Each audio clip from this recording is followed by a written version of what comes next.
Hello, kiddos. I am here with Nellie, having a little reading time. She's still recovering from her surgery, so she's very out of it. So remember, I'll be reading this chapter, or next chapter today, Las Guayabas. As I'm reading, you should be following along. Also, remember, no making fun of my Spanish. Okay? I don't have y'all to call on, so do the best I can. Y'all know y'all's is prettier. Okay, so I'm on page 58. Please follow along in your books. Really pay attention to the expression and tone that I use when I read, so that will help you really understand what the characters are feeling and going through. Okay? So, Las Guayabas. Guavas. I wonder where we'll see the guavas in this chapter. They emerged from the fig orchard and continued through a pear grove. When they came into a clearing, they saw Senor Rodriguez waiting with a lantern by the barn doors. They hurried inside. Pigeons fluttered in the rafters. Their wagon was waiting, surrounded by crates of green guavas. "Did Marisol come?" asked Esperanza, her eyes searching the barn. "I could tell no one about your departure," said Senor Rodriguez. "When the time is right, I will tell her that you looked for her and said goodbye. Now we must hurry. You need the protection of darkness." Alfonso, Miguel, and Senor Rodriguez had built another floor in the wagon, higher than the real one and open at the back, with barely enough room between for Mama, Esperanza, and Hortensia to lie down. Hortensia lined it with blankets. Esperanza had known about the plan, but now she hesitated when she saw the small space. "Please, can I sit with Alfonso and Miguel?" "Mija, it is necessary," said Mama. "There are too many bandits," said Alfonso. "It is not safe for women to be on the roads at night. Besides, your uncles have many spies. Remember? That is why we must take the wagon to Zacatecas and catch the train there, instead of from Los Aguascientes. Luis has bragged about the engagement to everyone," said Hortensia. "Think how angry he will be when he discovers you have gone. We cannot take the chance of you being seen." Mama and Hortensia said grateful goodbyes to Senor Rodriguez, then slid between the floors of the wagon. Esperanza reluctantly scooted on her back between them. "When can we get out?" "Every few hours we'll stop and stretch," said Mama. Esperanza stared at the wood planks just a few inches from her face. She could hear Alfonso, Miguel, and Senor Rodriguez dumping crate after crate of guavas onto the floor above them, the almost ripe fruit rolling and tumbling as it was piled on. The guavas smelled fresh and sweet, like pears and oranges all in one. Then she felt the guavas roll around her feet as Alfonso and Miguel covered the opening. If anyone saw the wagon on the road, it would look like a farmer and his son taking a load of fruit to market. "How are you?" Alfonso asked, sounding far away. "We are fine," called Hortensia. The wagon pulled out of the barn and the guavas shifted, then settled. It was dark inside, and it felt like someone was rocking them in a bumpy cradle, sometimes side to side and sometimes back and forth. Esperanza began to feel frightened. She knew that with a few kicks of her feet, she could get out, but still, she felt trapped. Suddenly, she thought she couldn't breathe. "Mama," she said, gasping for air. "Right here, Esperanza. Everything is fine." "Do you remember," said Hortensia, taking her hand, "when you were only 5 years old and we hid from the thieves? You were so brave for such a little girl. Your parents and Alfonso and the other servants had gone to town. It was just you and me and Miguel in the house. We were in your bedroom and I was pinning the hem of your beautiful blue silk dress. Do you remember that dress? You wanted it pinned higher so your new shoes would show." Esperanza's eyes were beginning to adjust to the darkness and to the pitch and roll of the wagon. "Miguel ran into the house because he had seen bandits," said Esperanza, exhaling. She remembered standing on a chair with her arms outstretched like a bird ready for flight, while Hortensia fitted the sides of the dress, and she remembered the new shoes, shiny and black. "Yes," said Hortensia. "I looked out the window to see 6 men, their faces covered with handkerchiefs, and they all held rifles. They were renegades who thought they had permission to steal from the rich and give to the poor. But they didn't always give to the poor, and they sometimes killed innocent people. We hid under the bed, said Esperanza, and we pulled down the bed covers so they couldn't see us. She remembered staring straight up at the bedboards, much like the boards enclosing them in the wagon now. She took another long breath. What we didn't know was that Miguel had a big field mouse in his pocket, said Hortensia. Yes, he was going to scare me with it, said Esperanza. The wagon creaked and swayed. They could hear Alfonso and Miguel murmuring above them. The persistent smell of the guavas filled their noses. Esperanza relaxed a little. Hortensia continued. The men came into the house, and we could hear them opening cupboards and stealing the silver. Then we heard them climb the stairs. 2 men came into the bedroom, and we saw their big boots through the crack in the bed cover. We didn't say a word until a pin poked me, and I moved my leg and made a noise. I was so frightened they would find us, said Hortensia. But Miguel pushed the mouse out from under the bed, and it ran around the room. The men were startled but started laughing, and then one of them said, "It is just a raton. We've got plenty. Let's go," and they left, said Esperanza. Mama said they took almost all of the silver, but Papa and I only cared that all of you were safe. Do you remember how Papa said that Miguel was very smart and brave and asked him what he wanted for protecting you, his most prized possession? Esperanza remembered. Miguel wanted to go on a train ride.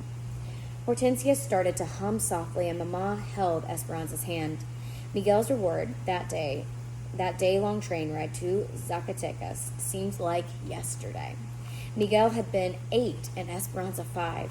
She wore the beautiful blue silk dress and could still see Miguel standing at the station, wearing a bow tie and practically shining, as if Hortensia had cleaned and starched his entire body. Interesting line there. I wonder what that really means.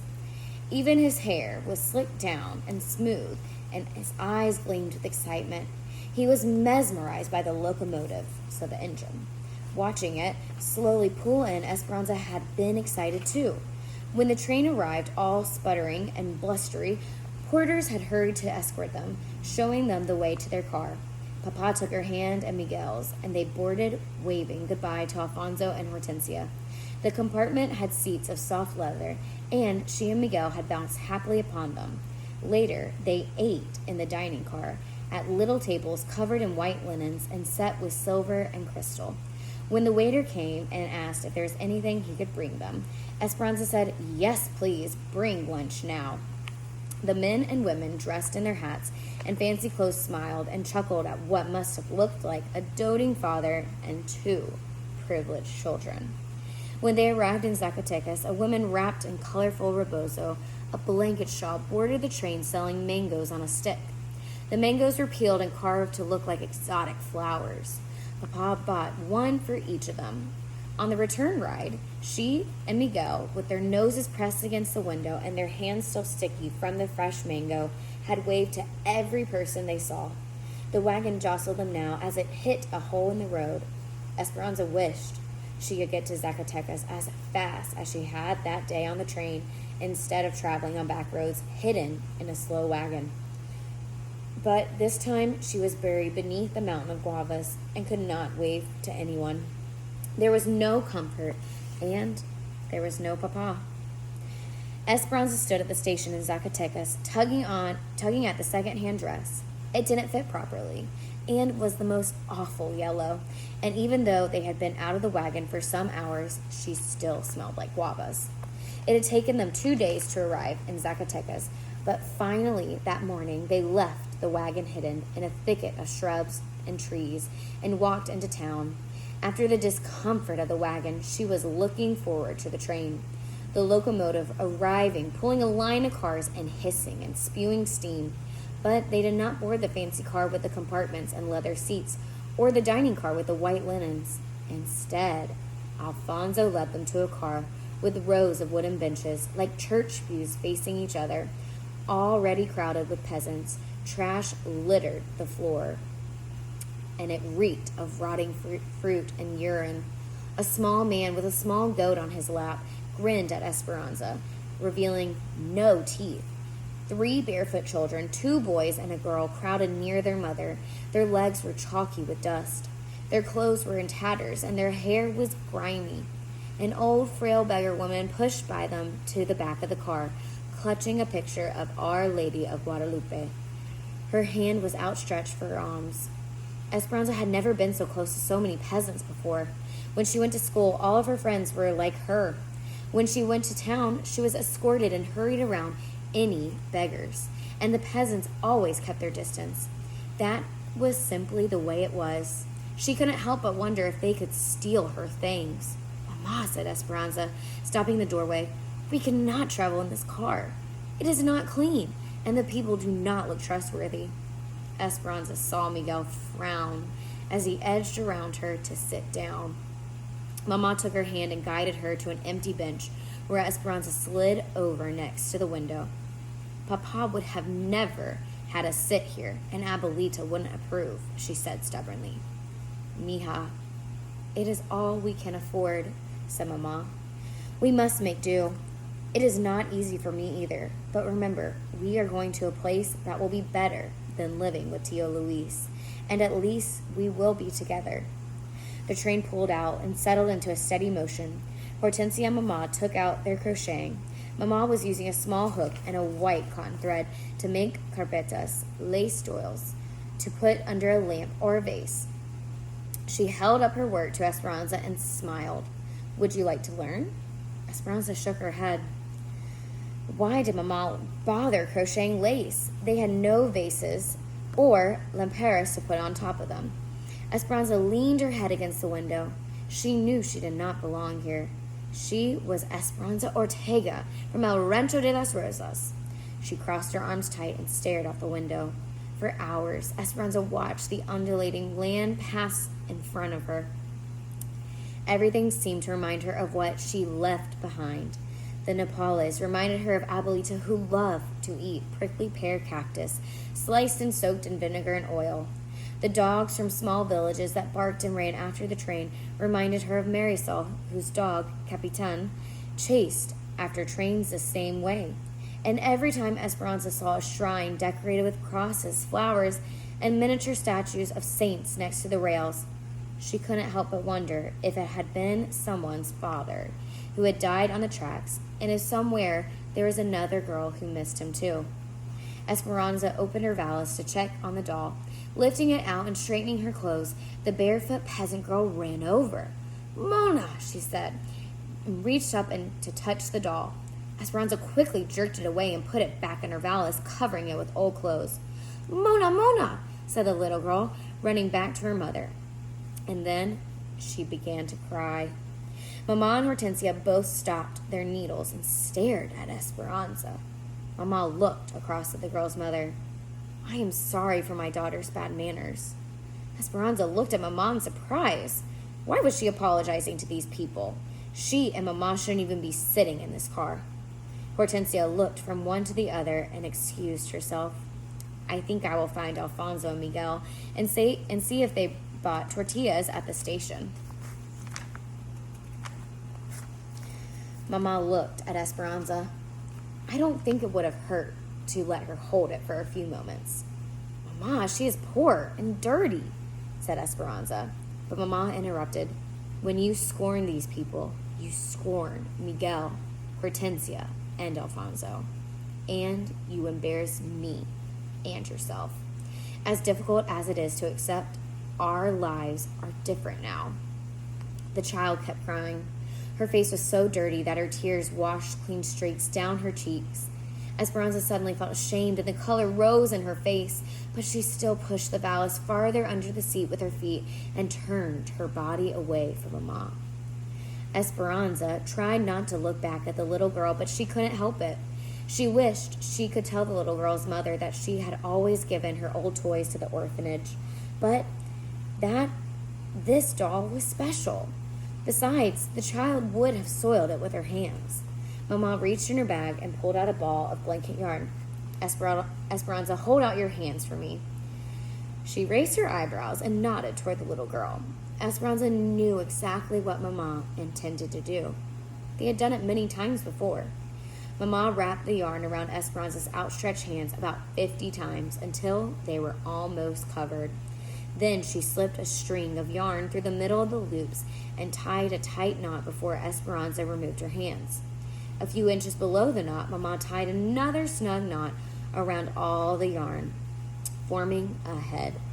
Then she cut the bottom loops, separated the strands into sections, and braided each section into what looked like arms and a leg. She held the yarn doll up, offering it to the little girl. She ran to Mama, smiling, took the doll, and ran back to her own mother's side. The mother whispered into the girl's ear. Shyly, she said, "Gracias. Thank you." "De nada. You're welcome," said Mama. The woman and the children got off the train at the next stop. Esperanza watched the little girl stop in front of their window, wave to Mama, and smile again. Before she walked away, she made the yarn doll wave goodbye too. Esperanza was glad the girl got off the train and took the silly yarn doll with her. Otherwise, she would have been reminded of her own selfishness and Mama's disapproval for miles to come. Cliqueta, cliqueta, cliqueta. The song of the locomotive was monotonous as they traveled north, and the hours seemed like Mama's never-ending ball, a thread unwinding in front of them. Each morning the sun peeked over one spur of the Sierra Madre, sometimes shining through the pine trees. In the evening it set on the left, sinking behind another peak and leaving pink clouds and purple mountains against the darkening sky. When people got on and off, Esperanza and the others changed their seats. When the car filled up, they sometimes stood. When the car was less crowded, they put their valises under their heads and tried to sleep on the benches. At every stop, Miguel and Alfonso hurried off the train with a package. From the window, Esperanza watched them go to a water trough and unwrap an oilcloth and dampen the bundle inside. Then they would wrap it in the oilcloth again, board the train, and put it carefully back into Alfonso's bag. "What's in there?" Esperanza finally asked Alfonso as the train pulled away from yet another station. "You will see when we get there." He smiled, and a knowing look passed between him and Miguel. Esperanza was annoyed with Alfonso for taking the package on and off the train without telling her what was inside. She was tired of Hortensia's humming and weary of watching Mama crochet, as if nothing unusual were happening to them. But most of all, she was bored with Miguel's constant talk about trains. He chatted with the conductors. He got off at every stop and watched the engineers. He studied the train schedule and wanted to report it all to Esperanza. He seemed as happy as Esperanza was irritable. "When I get to California, I am going to work for the railroad," said Miguel, looking anxiously toward the horizon. They had spread pieces of brown paper in their laps and were eating pepinos, cucumbers, sprinkled with salt and ground chiles. "I'm thirsty. Are they selling juice in the other car?" asked Esperanza. "I would have worked at the railroad in Mexico," continued Miguel, as if Esperanza had not tried to change the subject. "But it is not as easy to get a job in Mexico. You need una palanca, a lever, to get a job at the railroads. I had no connections, but your father did. Since I was a small boy, he gave me his word that he would help me. And he would have kept his promise. He always kept his promises to me." At the mention of Papa, Esperanza felt that sinking feeling again. She looked at Miguel. He quickly turned his head away from her and looked hard out the window. But she saw that his eyes were damp. She had never thought about how much her Papa must have meant to Miguel. It dawned on her that even though Miguel was a servant, Papa may have thought of him as the son he never had. But Papa's influence was gone. What would happen to Miguel's dreams now? "And in the United States?" she asked. "I hear that in the United States you do not need una palanca, that even the poorest man can become the richest if he works hard enough." They had been on the train for 4 days and nights when a woman with a wire cage containing 6 red hens. The chickens squawked and cackled, and when they flapped their wings, tiny russet feathers floated around the car. The woman sat opposite Mama and Hortensia, and within minutes she had told them that her name was Carmen, that her husband had died and left her with 8 children, and that she had been at her brother's house helping his family with a new baby. "Would you like dulces, sweets?" she asked, Esperanza holding open a bag. Esperanza looked at Mama, who smiled and nodded her approval. Esperanza hesitantly reached inside and took out a square of coconut candy. Mama had never permitted her to take candy from someone she didn't know especially a poor person. "Senora, why do you travel with the hens?" asked Mama. "I sell eggs to feed my family. My brother raises hens and he gave these to me." "And you can support your large family that way?" asked Hortensia. Carmen smiled. "I am poor, but I am rich. I have my children. I have a garden with roses, and I have my faith and the memories of those who have gone before me. What more is there?" Hortensia and Mama smiled, nodding their heads, and after a few thoughtful moments, Mama was blotting away stray tears. The three women continued talking as the train passed fields of corn, orange orchards, and cows grazing on rolling hills. They talked as the train traveled through small towns where peasant children ran after the caboose just for the sake of running.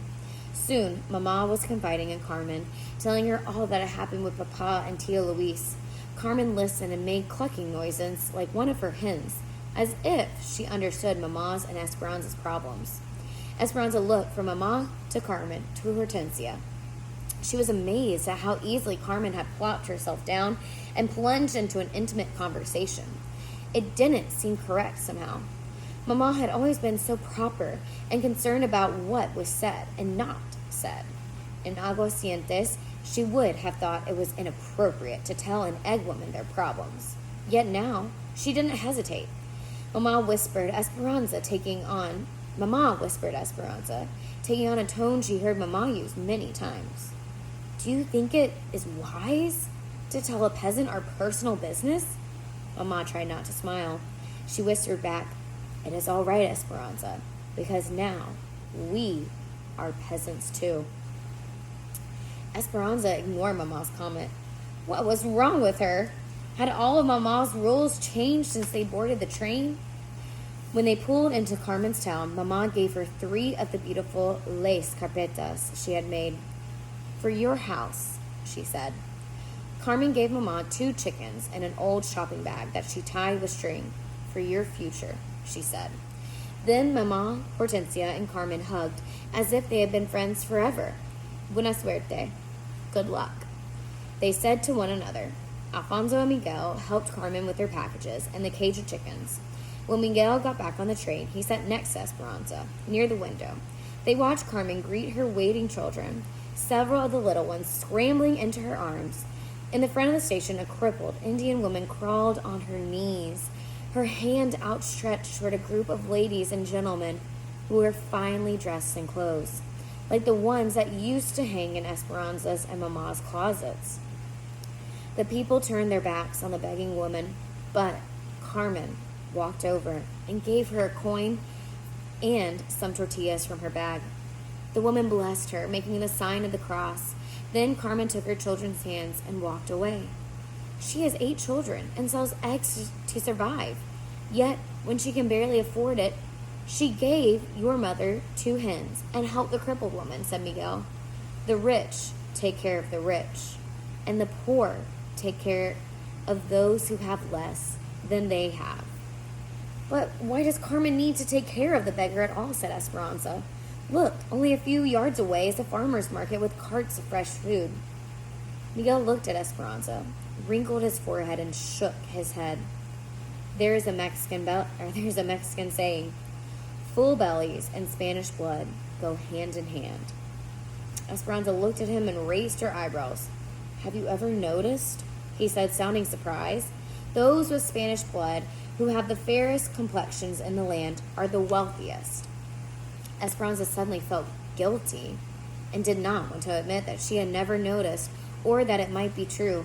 Besides, they were going to the United States now, and it certainly would not be true there. Esperanza shrugged. It is just something that old wives say. No, said Miguel. It is something the poor say. Okay, so we will stop there and read our next chapter in the next video. and we'll discuss all the deeper meanings and symbolism and some of the deeper connections in the story in small group. Hope you enjoyed it.